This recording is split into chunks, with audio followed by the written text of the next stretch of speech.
Well, we normally do a little banter before our episodes, but this week it's going to be a little bit of a warning. Our subject matter will cause us to discuss a very violent act, and I don't like using the term trigger warning, but... Well, listener's disclaimer. Yes. Buyer beware. Listener's discretion. Yeah. Warning. Strong content ahead. Yes. So, just be forewarned that it has a lot to do with... it's gory. It's gory. It's kind of gory. But it has to do with the Sullivan expedition. Yeah. Which we'll get to right after the lovely intro song.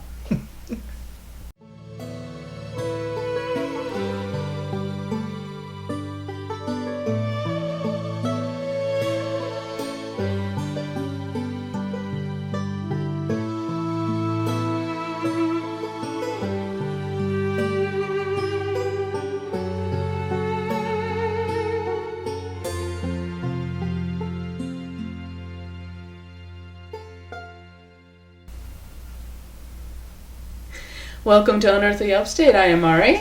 And as always, I am Matthew. And today we're recording on our porch, so I am apologizing for any noises that our microphones might pick up, but it's just too beautiful a day to sit in a hot room. No kidding. So we'd rather get on the porch and maybe have to deal with Lloyd making noises like he just did. Or cars driving by than sitting in a very hot room with no air conditioning. Exactly. So we pre-apologize. Well, today's episode has to do with a tree. The torture tree. The torture tree. It's in Cullerville. I believe I pronounced that right. Cullerville, New York. And it's right outside. It's on Highway 20A. There is a little beautiful park there. But we're going to give you a background on what happened. And I'm going to give this over to Matt this week because it's... Well, not entirely, but I've got an introduction here. Yep. The synopsis of the Sullivan expedition. Okay. Before I begin. Yeah, before we can go into that, we should explain. This is the torture tree got its name because of a torture that happened there. And Two tortures. Basically, we have to back up. This was during the Revolutionary War. This starts in 1778. The escalations of this, correct, yes. Matt? Right. Yeah. Well, if I could go on. Sure. Thank you. All right. A synopsis of the Sullivan expedition. In 1779, the Sullivan expedition, which was a systemic military campaign, that means ongoing, during the American Revolutionary War, or War for Independence, against the Loyalists, or people who were at the time known as Tories. Along with those Tories, it was included the four nations that had sided with the British as their native allies in the region. Now, the campaign, the Sullivan campaign, that is, was ordered by George Washington in order to, quote, take the war home to the enemy to break their morale, unquote. Now, that attitude comes in heavily when it comes to executing their duties. Emphasis on execute. And the expedition was by and large successful, with the military power of the Iroquois vanquished and all the Tories too. And this action opened up a vast Ohio country and the Great Lakes region in Pennsylvania and Virginia, Kentucky for post-war settlement. Now, to give you just a little bit of an overview, this campaign was led by Major General John Sullivan and Brigadier General James Clinton. Beginning on June 18th, 1779, the Army marched from Pennsylvania. And on October 3rd, they abandoned Fort Sullivan, ending the campaign, returning to George Washington's main camp in New Jersey. And while on campaign, they had only one major battle at Newton.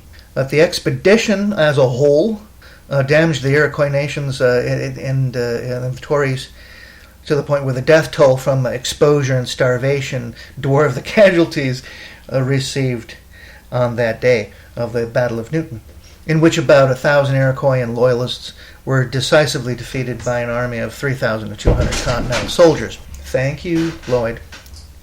Okay, now, the way they did this is that Sullivan's army carried out a scorched earth campaign, and throughout the Finger Lakes region, to put an end to the Iroquois and Loyalist attacks against western settlements, as had occurred the previous year in 78, such as Cobleskill, Wyoming Valley, and specifically Cherry Valley massacres. So there ends the synopsis of the Sullivan expedition. So longtime listeners are probably going, oh, wait a minute, you said something back last year about this time about how the Native Americans in the area ended up having a civil war of sorts while the Revolutionary War was going on.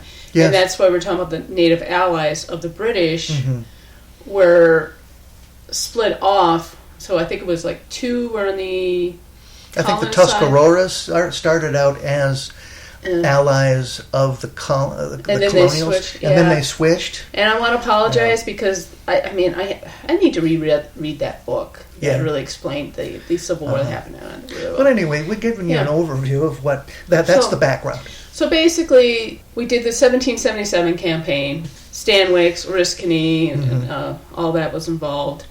And the next year, there was retaliations against that, and that led to the massacre of Wyoming.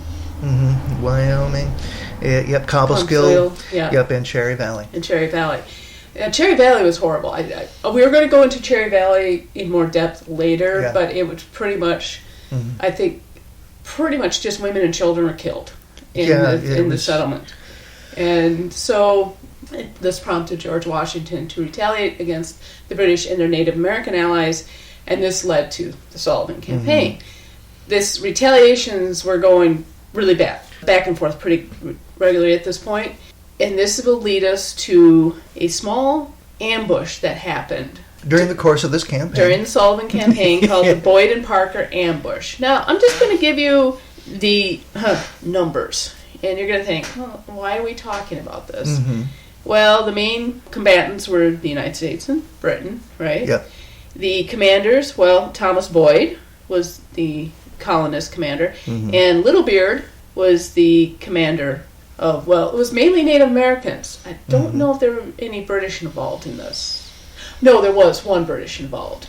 There was? Who would that be? Because, I'm jumping ahead here, but when they were interrogating, it was Joseph Brant and a British officer. Exactly. Okay. Right. But, we're jumping ahead. We're jumping ahead, but there was at least a couple of British involved. The Boyd and Parker had 24, not sure about the Native American and British. The casualties on the colonist side were 14 killed, 2 captured and killed, 8 escaped. And on the Native American British side, 1 Iroquois killed and 1 Iroquois wounded. And it's the 2 that were captured and killed we're going to concentrate on today. It happened near Groveland, New York on September 13th, 1779. Now, a scout group from the Sullivan expedition they were scouting ahead, and they were ambushed and captured by the Loyalists. And their Seneca Indian allies, led by Littlebeard.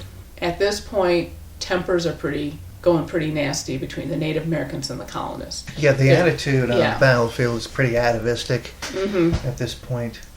Any semblance of, what you might call any sort of Deuteronomy, that is, rules of warfare, are pretty much chucked out the window because of the going back and forth of all these atrocities that are being trained back and forth. I read it somewhere, I can't remember.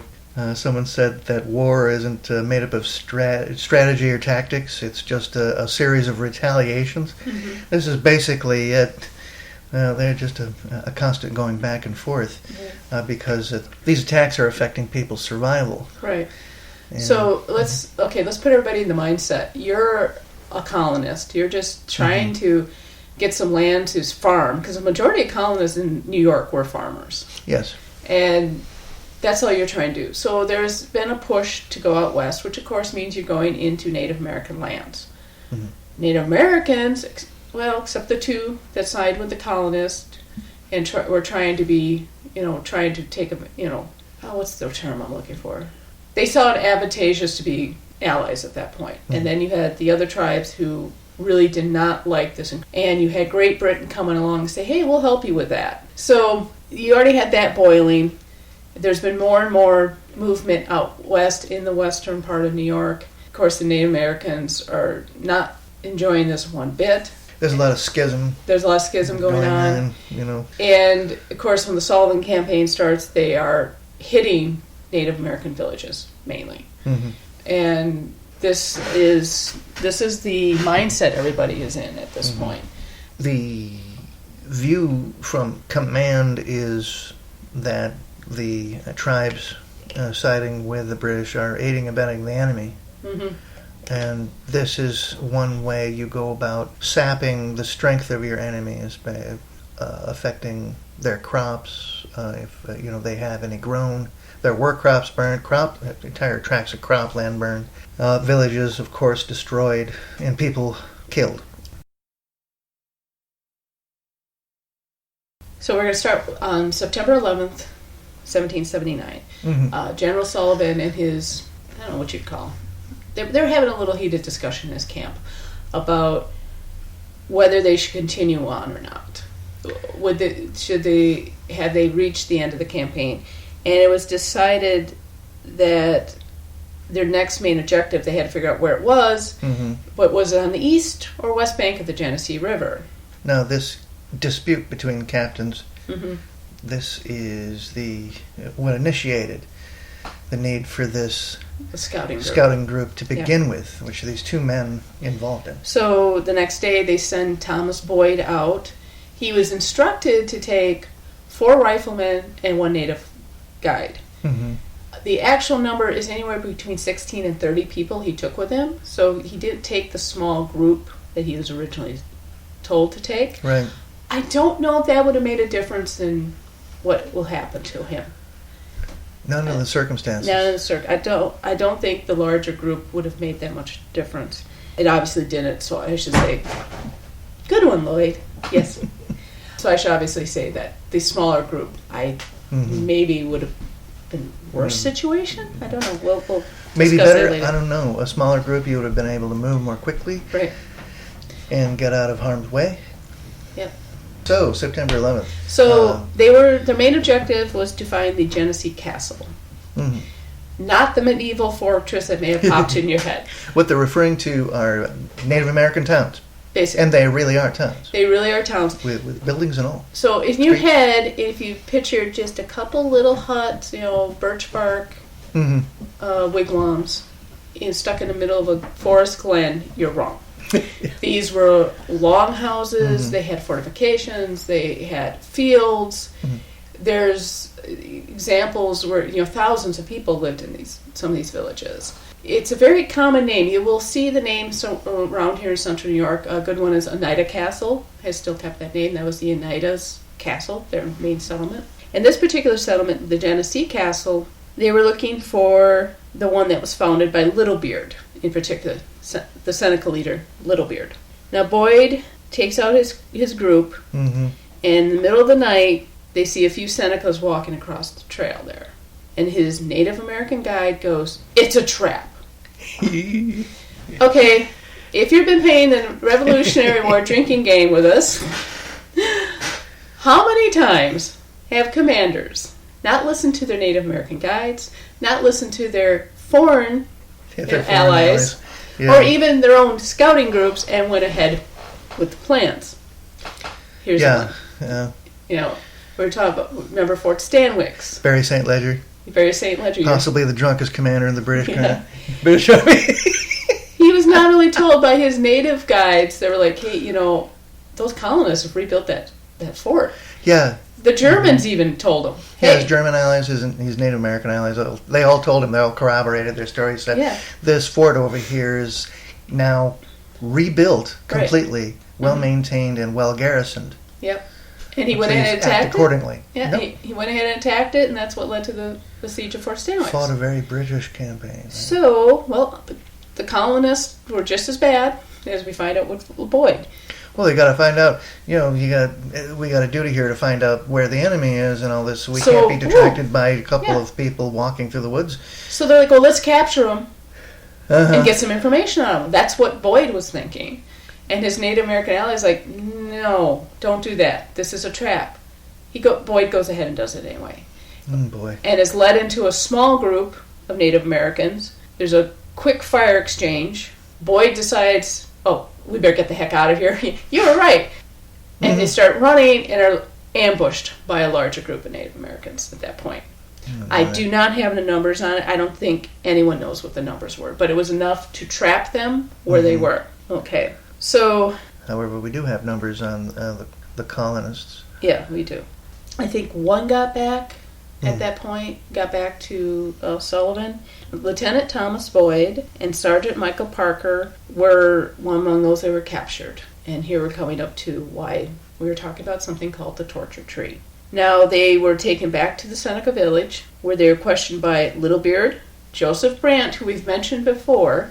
He was the Mohawk leader, and John Butler, who was a colonist who was loyal to the British. Okay. They were interrogated, but Boyd and Parker didn't say anything.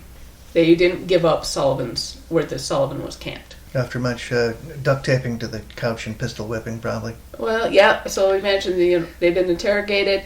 John Butler and Joseph Brant, we're not getting anything out of them. Here, you take care of them. So they hand them over to the Senecas. Oh, boy. And this is where, if you don't want to hear anything disturbing, this is where you may want to skip ahead a while. I don't think there's any witnesses to what happened. When their bodies were found, it was pretty obvious what was done. Now, this tree, there's some debate whether the tree that's pointed out as the torture tree is really the tree. There was one I read where... Not to prolong your suspense. Yeah. But it is important. It is important because some people swear it was a small little birch that's actually closer to Letchworth Park. This tree is possibly 300 years old. The tree that says that is the torture tree is, I'd say close to 300 years old now. Seeing the photographs of it. It's huge. The tree is immense. It is enormous. It's definitely an old growth tree. But roughly 250 years ago, bring that growth down half the size that it is now. You really don't have witnesses to what happened, but we can describe what was found. Both men had been, they'd had their fingers and toenails removed. Yeah, the old yank the fingers and toenails off routine. They had been whipped. Whipped with what, though? I don't know. We have no idea what they were whipped with, but their backs were definitely whipped. Skin had been removed from their backs. Mm-hmm. Their genitals had been mutilated. They had been stripped naked. Their right ears were cut off, as well as their noses and their tongues. Each of their right eyes had been gouged out and left hanging. One end of their intestines was tied to the tree, and then they were forced to walk around the tree. How many times they were forced, to wrap their own guts. How long could you do that? Your guts are falling out, Exactly. And then finally, when they collapsed from this, their hearts were torn out. They were beheaded. Horrible. I mean, wow. The only other torture I can think that even comes close to that is the blood eagle. Yeah, where they pull the lungs out through the back. Yeah. Okay. They've already been desecrated, these guys. So Sullivan and his men come upon this afterwards. And remember, this is in retaliation to all the villages, the Native American villages that have been burned. Well, it leads me to believe that Littlebeard's and Brant's people didn't suffer as badly, perhaps, as the Senecas. Right. So, the Senecas had they had a chip. They had a major chip on their shoulder. And major beef. Okay, I got Major beef reporting for duty. Yeah. So, torture is never justified, but you can see the anger that led to it, basically, is what I'm saying. Oh, yeah. And remember, this was the whole Sullivan campaign was in retaliation to the stuff that happened the year before. And when you're conducting a campaign like this, I'm really surprised at the recklessness of Boyd in really disregarding what his native scout told him about the movement that was going on in front of them. Yes. Any commander who had been through French and Indian would have, taken pause and thought about it at least, because that's the way those campaigns were fought in the wilderness. Yeah. It's not like European state warfare so much out in the frontier as it is towards the more developed areas along the East Coast. There's a lot of this going back and forth, backstabbing, oh my God. all this, skullduggery, all this really bad behavior going on. in the name of the British Crown or the colonies, or in the name of your tribe. Mm-hmm. And it gets really atavistic. It does. In a fit of rage, they forget themselves. But what really surprises me about Boyd is that when you're on this kind of campaign, when you know you're riling tempers, wouldn't that force you to become a little more cautious about the way you move around after some of this stuff happens? Yeah. Well, in a way, though, he was part of that caution. He was supposed to go in with only 5 other people. Yeah, exactly. And scout ahead, and he took a big group with him. He took about 16 or something like that. Estimated 16 to 30 people were 16 to 30. That's a broad, wide gap. That is, but no one knows the exact number. I think it's closer to 16. And the torture was definitely there to leave a message. Oh, for sure. They were sending a message to the colonists. Yeah. Definitely. So Sullivan and his rest of the group finds their bodies, and they do give them a proper burial there at the tree. Mm-hmm. And do you think that'd be the end of Boyd and Parker's? No. This is why this is an unearthly upstate. These poor guys had a horrible death. Right. Luckily, we're given a proper burial because we already discussed how some of these battlefields, the bodies were left out to rot. So at least these guys were given a proper burial. Like a rescue. Mm-hmm. Yeah. Well, in 1807, some grave robbers found them and decided to take as much as they could. But what was left? Enough to identify them, thankfully. They're freaking buttons? Enough to identify them, but the grave was disturbed, by grave robbers in 1807. Oh, here's a gold tooth the Senecas missed. Yep. Oh. 30 years later, the graves were opened again, and it was confirmed. They were confirmed to be Boyd and Parker. Yeah. So they didn't exactly have dog tags back then. No, but everybody agreed. Hey, yeah, these are the 2 guys who died at the tree here. So in 1841, there was this huge ceremony. Uh-huh. Oh, you're talking journalists came out, there were officials. Honoring the Revolution's heroes, Yep.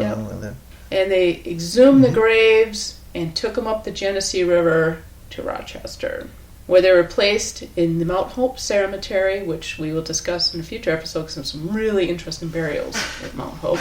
They were put in a wooden sarcophagus. Okay, not the best. Not the best. Oh, you think, okay, now they've been moved from the place of torture, they're put to rest in a good cemetery, and immediately there's finger pointing of people going, well, you just did this for publicity stunt. Oh, Exactly, yeah, you just did this for a photo op. Yes. And then they were accusing them of using pig bones. They weren't really human bones. And it's just, these guys aren't getting any rest at this point. No kidding.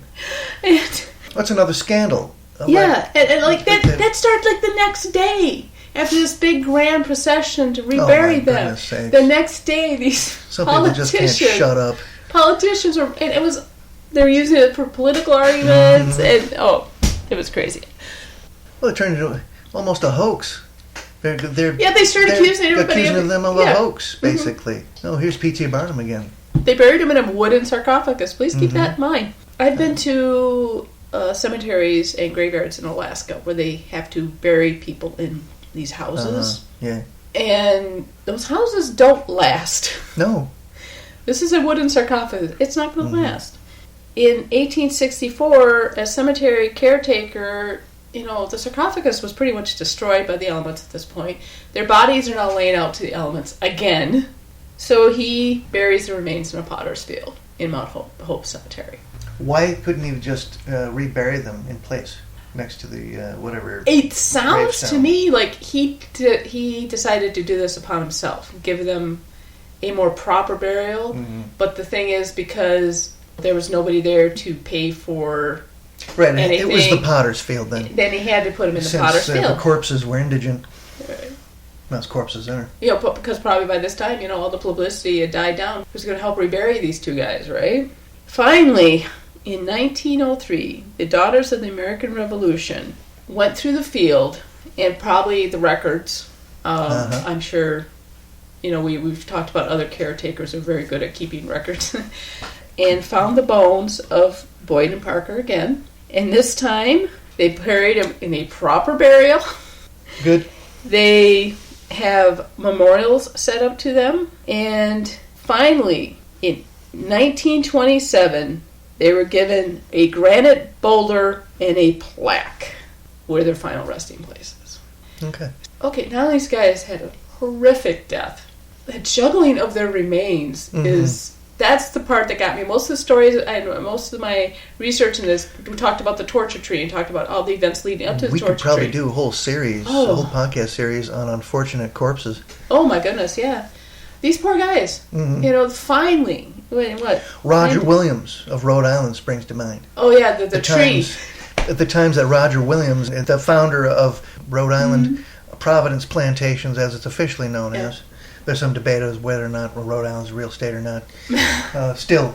But anyway, Roger Williams, founder, a guy was kicked out of Massachusetts, right? Yep. I don't know why. But anyway, I forget why. It might have been the way he tied his boots. Got no idea. They're Puritans. So, anything is game, I guess, as for a reason to kick somebody out of the village. Anyway, he wound up there. He bought the land from Native Americans, got in there, established at Rhode Island, and then after his death, it was the same kind of story. His remains got moved around and everything. A tree destroyed most of them. The tree that ate Roger Williams. Yeah, the tree right through his corpse. Coffin. Yeah, his corpse. Yeah. So we could do a whole podcast of just unfortunate corpses. And these men are no exceptions. Yeah. These two unfortunate individuals who became a war atrocity. Yeah. And that's just unnecessary stuff. About 150 years after their horrible death, they're finally in a resting place. They're at Mount Hope Cemetery, which is a place that we need to go to in Rochester. There are a lot of amazing graves there and a lot of famous people there and a couple infamous people there too. So Rochester's full of them. Well, I'm just talking about just in the Mount Hope Cemetery, though. Right. Okay. When we do Mount Hope Cemetery, we should put on a bingo card. But you can still visit this tree. Like I said, there's a little bit of, I don't want to say confusion, but some people swore. In fact, it was Mr. Letchworth swore it was this birch tree that was closer to his park that was the torture tree. Oh wow! But it seems to be the general consensus is it's this large tree.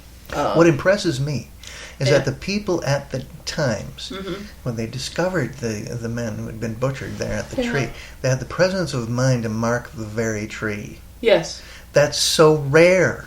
Yeah. Especially when things happen out in the wilderness. So what there was an aftermath that happened immediately after this. Yeah. They wanted to send a message to the colonists that said, hey, don't come any further. This is what we're going to do to you. And what did Sullivan do? Razed their village. It was gone. Boom. He found the Genesee Castle and obliterated it. Obliterated it. There was a quote that said there was not enough food left to even feed a small child for a week. Wow. He obliterated. So, the effect was not what they expected. It was completely opposite of what they wanted. They wanted to scare the colonists off. They wanted them to stop coming into their land. It just made them more angry. And it made Sullivan more angry, and they just destroyed it. We're finding these SOBs, and we're going to send a message of our own. And that's exactly what happened. He went in, and it was gone. And that his campaign led to a lot of starvation of the Native American tribes, because when he destroyed the villages, he destroyed the food stores. And this is September. Your food stores are gone for winter in September. Exactly. There's no way you can get them back up. Many of them fled Canada. Yeah, many went to Canada after that. Yes, and into Wisconsin territory. Yes, the Oneidas in Wisconsin, and So, as for we always got to kind of tie this back to supernatural stuff. There's really nothing. There's no ghost haunting. There's really nothing there. Maybe because the guys finally got a good resting place nearly 150 years later. Right, exactly. They're fine, but the tree is still there. We're actually going to be down in that area next weekend, so we might swing by. Exactly. Check the blog. I'll probably put pictures up if we do go to it. I don't know. We have a another place in mind down that end of the state when we're there. That might lead to another podcast. Right. So yeah, that's the torture tree. Yep. And yeah, I'm sorry to hit you with such a horrible description of what happened, but a series of retaliations. Retaliation upon retaliation upon retaliation. Yes. But it did. Okay, if you want to look upon it as positive from the colonist standpoint, it did expand their country into the area, and it fulfilled the parameters of the goals of the campaign. So you were saying that it did satisfy the goals that George Washington put down. Yeah. There was more of expansion out to the west by the colonists after this. Decimated some of those tribes. I don't want to say decimated tribes. Decimated their villages, which caused these tribes to really start to lose cohesiveness. Yeah, they lost morale in there. They lost morale, strongly, and lost a lot of lives due to starvation afterwards. This ain't worth it. Right. And so let's just move away with the fighting. Isn't. Right. We can't keep going on like this. But that was how some massacres in 1778 led to Sullivan, leading to retaliation, which led the Senecas to torture and kill Boyd and Parker. Which inspired the command of the expedition to execute with extreme prejudice his own duty. Yeah. So thank you for listening to our extra ghastly podcast. See you next time. Bye. Bye-bye. Thank you for listening to Unearthly Upstate. You can find us on Facebook, Twitter, Instagram, YouTube, Patreon, and on our webpage. We are also on Apple Podcasts, Spotify, Spreaker, Stitcher, Podbean, Google Podcasts, and CastBox. Please like, share, and review on your favorite platform. Unearthly Upstate is an Animator Liar production. The show is produced by Mari and Matt Manette, with purring provided by Honey and Lloyd. Research and writing by Mari Manette. Music is by Kevin MacLeod, licensed under Creative Commons Attribution 3.0 license. Unless otherwise stated in the episode, the places mentioned in the broadcast are not paid or contact us for any type of promotion. Please check out our webpage for credit and sources for the episode. Thank you.